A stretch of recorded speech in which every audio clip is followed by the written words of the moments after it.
The muscle car you're thinking about buying is probably the third fastest thing on this list, maybe fourth. American performance gets sold on two things: heritage and horsepower. And those two things, used without context, will get you into the wrong car at the wrong price every single time. What you actually need is the full picture. From the one in every apartment complex parking lot to the one that arrived at dealerships and got immediately banned from drag racing as a stock production car. Banned. That might be you about to make the wrong call. Let's fix that. Here's all 7. Level 1. The parking lot, starting at $37,715. The Mustang GT is the most bought, most photographed, and most misunderstood muscle car in production. 5-liter Coyote V8, 480 horsepower. Sounds incredible at 3 a.m. in a tunnel. Also, statistically, one of the most crashed cars in America per capita among performance vehicles. These two facts are related. The GT is not the trap because it's bad.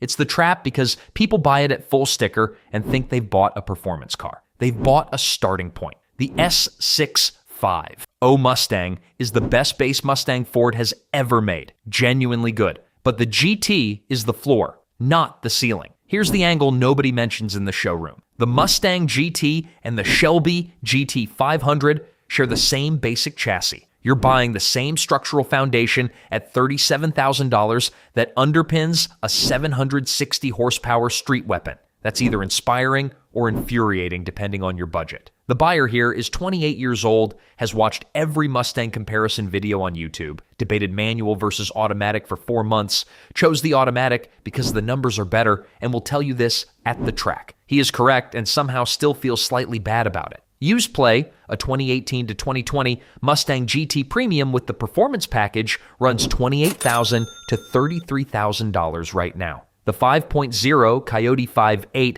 is essentially indestructible under 60,000 miles. The suspension geometry is properly sorted with the performance package, and you let someone else absorb 3 years of depreciation. This is the move. Buy the GT used, performance package, manual if you can find one. Skip the base trim at full sticker. You're paying new car premium on a car that doesn't need to be new. Level 2, the Quiet Fighter, starting at $42,100. The Chevrolet Camaro SS doesn't get the cultural credit it deserves and has been at least as fast as the Mustang it's been fighting for 60 years.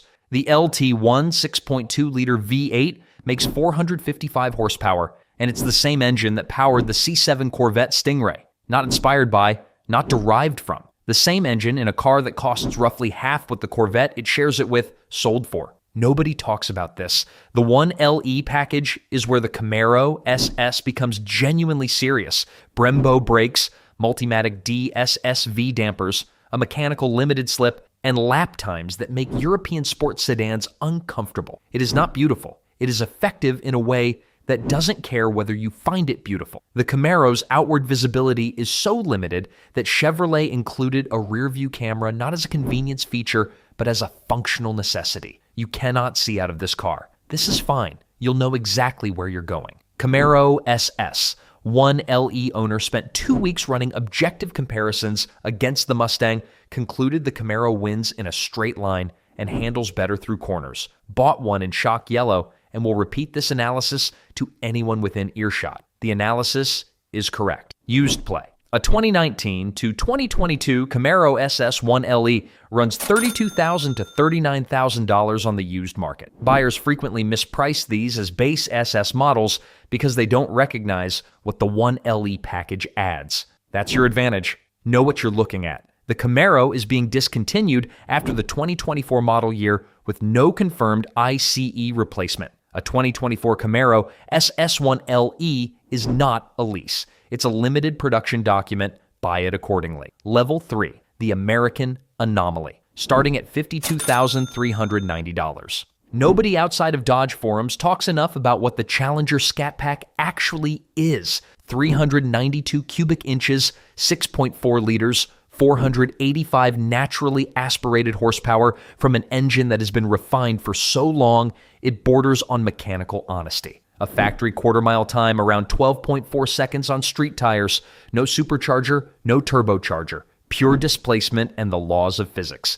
The Scat Pack is the most horsepower per dollar proposition in the modern muscle segment, and it isn't close. Here's the line that makes Challenger loyalists shift in their seats, and it needs to be said. The Challenger rides on a platform derived from a late 1990s Mercedes-Benz E-Class chassis. The LX platform was developed during the Daimler-Chrysler merger era with significant Mercedes engineering input and shares its basic architecture with the W210 E-Class. Your American muscle car has German bones. The reason the Challenger feels planted and substantial at highway speeds is partly because it was built on the skeleton of a Stuttgart executive sedan from 1997. This is not a criticism. It is an explanation, and it's why the Challenger handles better than anything this heavy and this powerful has any right to. Scat Pack buyer is 44 years old, has owned a Mustang and a Camaro, decided both were compromises he was done making, and bought the Widebody in Frostbite Blue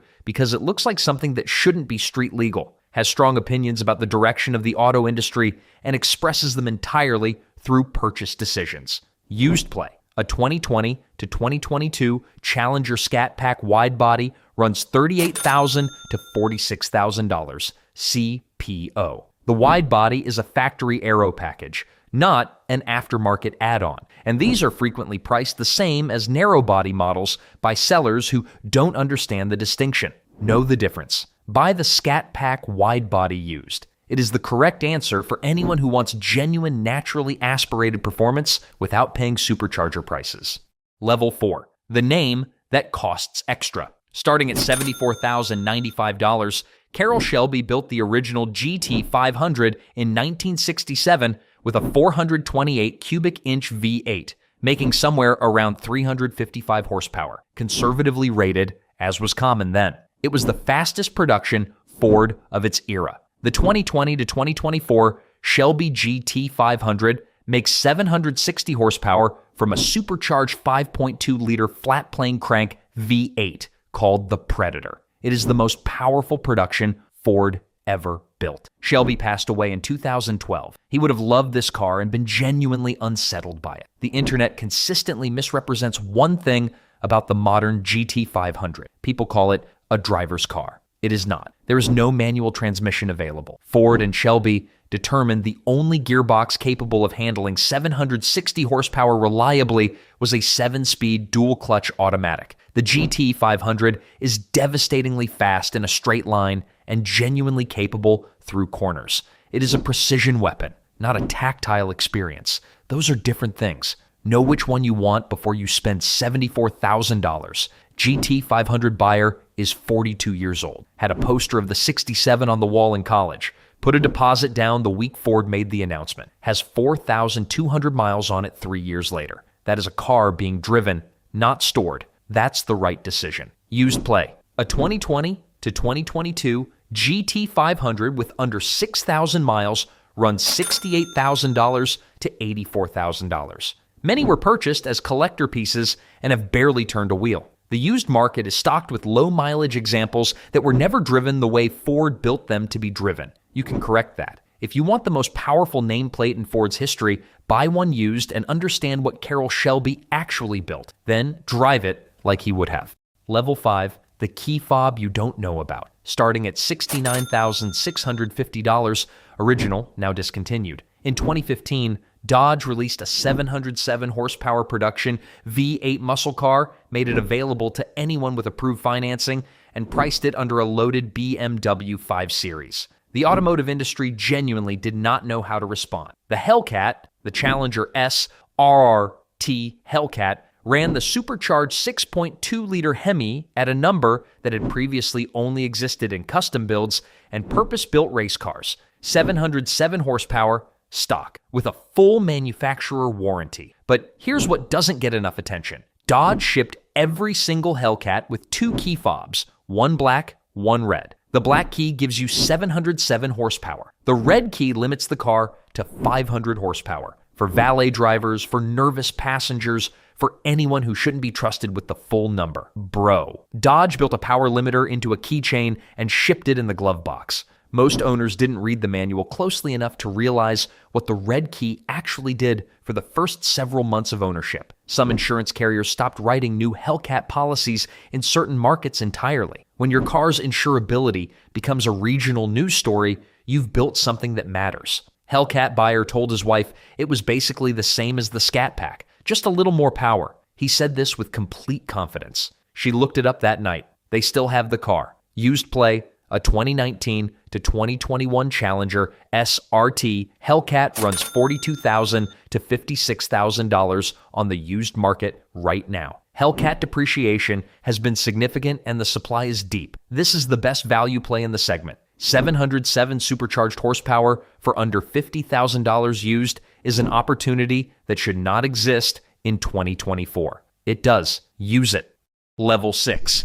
The NHRA said no, starting at $84,995. In 2018, Dodge built a factory drag car and sold it through dealerships. The SRT Demon came standard without a front passenger seat. The passenger seat was available as a $1 option. $1 for a seat in a car with a base price of nearly $85,000. 808 horsepower on 91 octane pump gas straight from the factory. With the optional Demon crate, the hardware package Dodge sold separately for the people who were always going to go further, output climbed to 840 horsepower. The first production car in history certified by Guinness World Records for lifting its front wheels off the ground under launch. A wheelie in a car you drove to the drag strip from your house on the same tires. The NHRA banned it from stock eliminator drag racing, a production car. Banned from stock class. The Demon ran a 9.65 second quarter mile at 140 miles per hour out of the box. Dodge also offered that Demon crate, a separate delivery containing drag radials, the high-octane ECU reflash, and supporting hardware, because they knew exactly who was buying this and precisely what they planned to do with it. They shipped the tools alongside the weapon. 2018 was the only production year. Roughly 3,300 were built for the U.S. market. Dodge made this car once and considered that sufficient. Demon buyer had already paid off a Hellcat, ran the numbers on the allocation, and got on the list before the full spec sheet dropped because he understood what Dodge was building before Dodge finished announcing it. The Demon has 1,800 miles on it. It lives in a climate-controlled bay next to the Hellcat he bought specifically so the Demon wouldn't have to commute. Market reality. Clean 2018 Demons with full documentation run $90,000 to $140,000, depending on mileage and provenance. These appreciated. A verifiable low-mileage example under $95,000 is a transaction worth completing.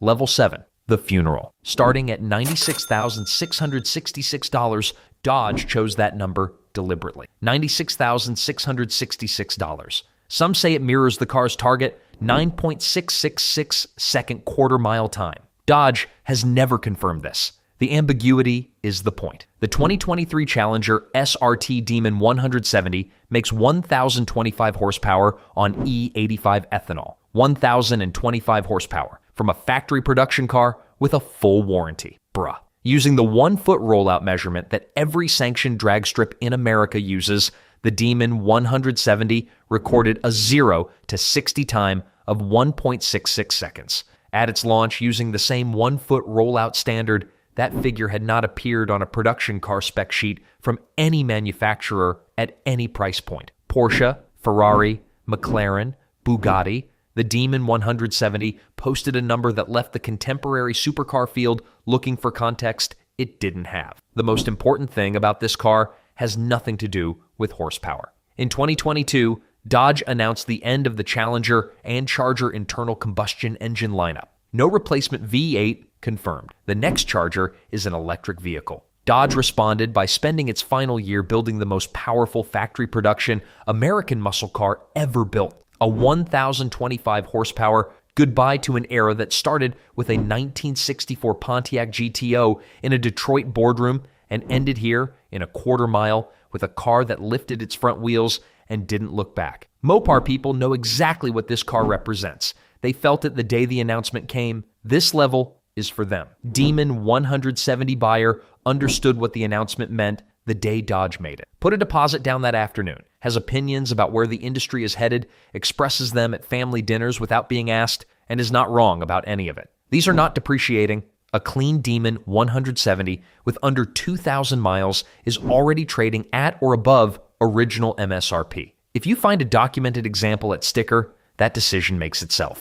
Here's where this lands. The Mustang GT is the entry-level trap. Not because the car fails you, but because you'll pay full new car money for a platform that costs $33,000 less to own used with better options. Buy it used, performance package, manual, never at sticker. The Scat Pack Widebody CPO is the cheat code. $38,000 to $46,000. 485 naturally aspirated horsepower, German platform bones, and the best value per horsepower deal on the used market right now. This is the answer for most people watching this. The upgrade path, if you're building towards something. GT used to Scat, Pack Widebody, CPO to Hellcat used when the timing is right. That is the sequence that makes financial sense. Each step is defensible. None of them require you to be irrational. The Demon and Demon 170 are no longer just cars. They are historical artifacts with titles. Dodge closed the door on factory ICE insanity themselves on purpose at 1,025 horsepower. Buy accordingly. No dealership talk. No cap. Hit subscribe. We do this for every segment. See you in the next one.